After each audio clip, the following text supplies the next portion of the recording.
എൻ്റെ മക്കൾ അനുസരിക്കണമെങ്കിൽ ഞാൻ പറഞ്ഞാൽ അനുസരിക്കത്തില്ല. അത് മമ്മൂട്ടിയോ മോഹൻലാലോ ഒക്കെ പറഞ്ഞു കൊടുത്താലേ അവരനുസരിക്കും. ഒന്നും തല്ലാൻ പോലും തോന്നില്ല. ദേഷ്യം, സന്തോഷം, സങ്കടം ഇതെല്ലാം മനുഷ്യന് ചേർന്ന വികാരം, എല്ലാ ജന്മങ്ങൾക്കും ചേർന്നതാണ്. ഏതാണ്ട് അരമണിക്കൂർ വരെ അസംബ്ലി പോവും. അസംബ്ലിയിൽ ഒരുപാട്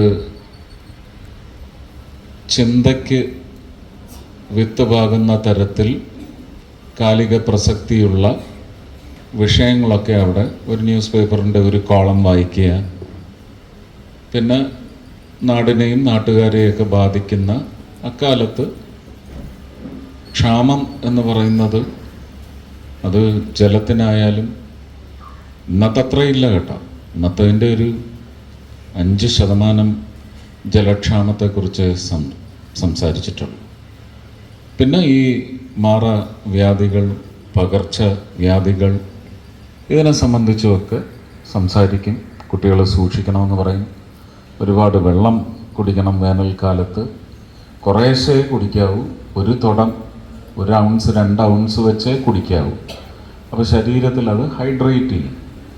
അതിനുശേഷം അധികമായിട്ട് നമുക്ക് ശങ്കയുണ്ടാവും. അപ്പോൾ അത് പോയി കൃത്യമായി ആ ശങ്ക നടപ്പിലാക്കണം. പിടിച്ചു വയ്ക്കരുത്.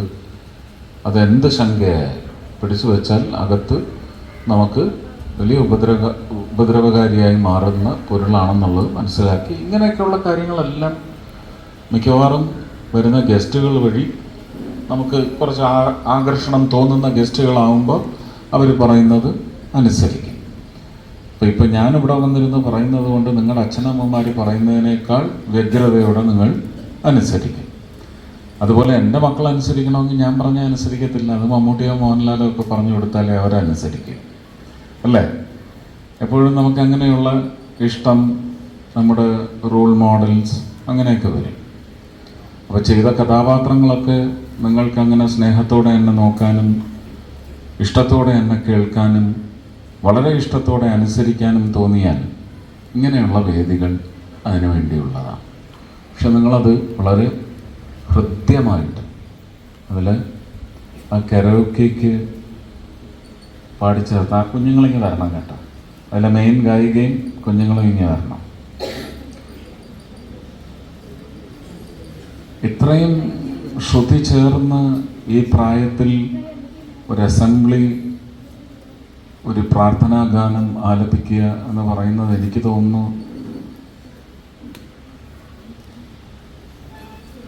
ആദ്യമായിട്ടല്ലെങ്കിലും വളരെ വിരളമാണ് ഇങ്ങനെയുള്ള അനുഭവങ്ങൾ വിദ്യാലയങ്ങളിൽ നിന്ന് കിട്ടുന്നത്. ഇതേ താളം, ശ്രുതി, ലയം ഇങ്ങനെയുള്ള ഇടങ്ങളിൽ നിന്ന് ബാക്കി വന്നു എൻ്റെ ബാക്കിൽ വന്ന് നിൽക്കുക. ആ കസേര ഉണങ്ങി വെച്ചിട്ടിരുന്നോ? ഇങ്ങോട്ട് വലിച്ചിട്ട് കസേര ഇങ്ങോട്ട് വലിച്ചിട്ട് ഇത് നിങ്ങളുടെ ജീവിതത്തിലേക്ക് ഈ താളം, ശ്രുതി, ലയം എല്ലാം സ്വാംശീകരിക്കാൻ നമുക്കിങ്ങനെ അലിഞ്ഞു ചേരണം നമ്മുടെ ഹൃദയത്തിലേക്ക്. വീട്ടിലേക്ക് തിരിച്ച് നടന്നു പോകുമ്പോൾ സുഹൃത്തുക്കളുമായി സംസാരിക്കുന്ന ഇടവേളകളിൽ നിശബ്ദത എന്ന് പറയുന്നത് ഈ ഗാനം ഇങ്ങനെ അതിൻ്റെ സംഗീതാത്മകതയിൽ മനസ്സിൽ നിറഞ്ഞു നിന്നാൽ നമുക്ക് ആരെയും ഒന്നും തല്ലാൻ പോലും തോന്നില്ല. ദേഷ്യം, സന്തോഷം, സങ്കടം ഇതെല്ലാം മനുഷ്യന് ചേർന്ന വികാരം, എല്ലാ ജന്മങ്ങൾക്കും ചേർന്നതാണ്. ദേഷ്യം മരങ്ങൾക്ക് പോലും വരും, മണ്ണിന് വരും. കൃത്യമായി ആ ദേഷ്യം പ്രകടിപ്പിക്കുകയും ചെയ്യും. അന്നേരം നമ്മൾ കിടന്ന് ഓടും. അപ്പം മണ്ണിനെ ദ്രോഹിച്ചാൽ അത് ദേഷ്യപ്പെടും, മരത്തിനെ ദ്രോഹിച്ചാൽ അത് ദേഷ്യപ്പെടും. പക്ഷി മൃഗാദികളെ ദ്രോഹിച്ചാൽ അതുങ്ങൾ തിരിച്ച് ഗംഭീരമായി ദ്രോഹിക്കും. അത് മാത്രമേ നമ്മൾ ലോകത്ത് കാണുന്നുള്ളൂ.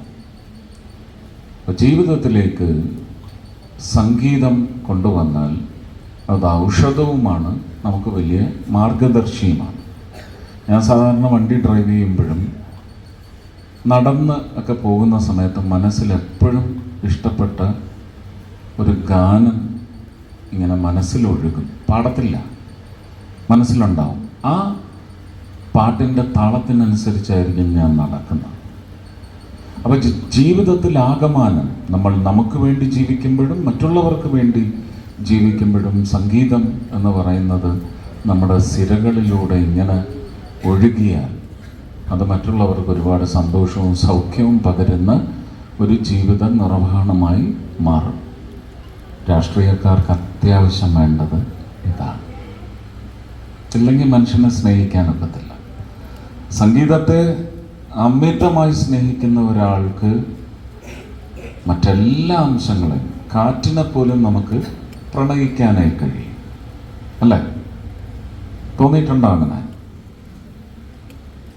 കുഞ്ഞുങ്ങളാണ് ഞാൻ ഈ പറഞ്ഞതിൻ്റെയൊക്കെ അർത്ഥം ഒരു 10 വർഷം കൂടെ കഴിഞ്ഞാൽ മനസ്സിലാവും. അപ്പോൾ ജീവിതത്തിലെ എല്ലാ നല്ല അംശങ്ങളും നിങ്ങളുടെ അധ്യാപകരൊക്കെ എൻ്റെ സ്വഭാവ സവിശേഷത എന്ന് പറയാവുന്ന അംശങ്ങൾ കൂടുതലാണെങ്കിൽ അതിന് നിങ്ങളുടെ അച്ഛനമ്മമാരൊക്കെ നിങ്ങളോട് പറയുമ്പോൾ ഇഷ്ടം പ്രകടിപ്പിച്ചിട്ടുണ്ടെങ്കിൽ അത് മുഴുവൻ എൻ്റെ അച്ഛനമ്മമാരും അതുപോലെ തന്നെ എൻ്റെ ഗുരുക്കന്മാരും നൽകിയത് മാത്രമാണ് എൻ്റെ നിങ്ങളോടുള്ള പെരുമാറ്റത്തിലൂടെ എപ്പോഴും കാണുന്നത്. ബാക്കി എല്ലാ വികാരങ്ങളും എനിക്കുമുണ്ട്.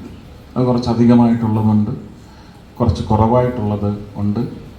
അതൊക്കെ ഞാൻ പ്രകടിപ്പിച്ചില്ലെങ്കിൽ എൻ്റെ ഇൻഡിവിജ്വാലിറ്റി ഞാനല്ലാതായി തീരും. നിങ്ങളെപ്പോഴും ഓരോരുത്തരും ആ ഓരോരുത്തരായിരിക്കണം. മനസ്സിലായോ? നമ്മൾ നമ്മുടെ വ്യക്തിത്വം കളഞ്ഞു കുളിക്കരുത്.